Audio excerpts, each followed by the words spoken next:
কবুল হবে না। এই জন্যই ফাসল্লি লিরাব্বিকা ওয়ানহার, 5 ওয়াক্ত সালাত না পড়ে কোরবানি করতে গেলে কোরবানি আল্লাহ নেবেন না।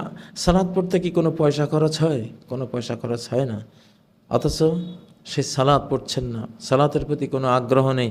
কিন্তু কোরবানিতে যেহেতু খাবারের বিষয় আছে, কোরবানির জন্য সবাই ব্যতিব্যস্ত। পশু কিনতে গিয়ে আসর পড়লাম না, আসর কোরবানি করে দিলাম, তাহলে এই কোরবানির কী অর্থ হতে পারে?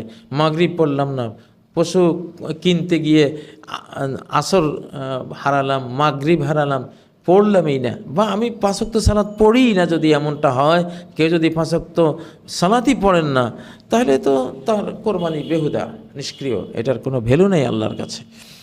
তো সেজন্য অবশ্যই সালাত শেষে কোরবানি। সূরা আল কাউসার আমরা কে না জানি, কম বেশ সবাই তো জানি। ফাসল্লি লিরাব্বিকা ওয়ানহার লিরাব্বিকা ওয়াসাল্লি, এইভাবে বলেন যে কোরবানি করো তোমার রবের জন্য আর সালাত পড়ো।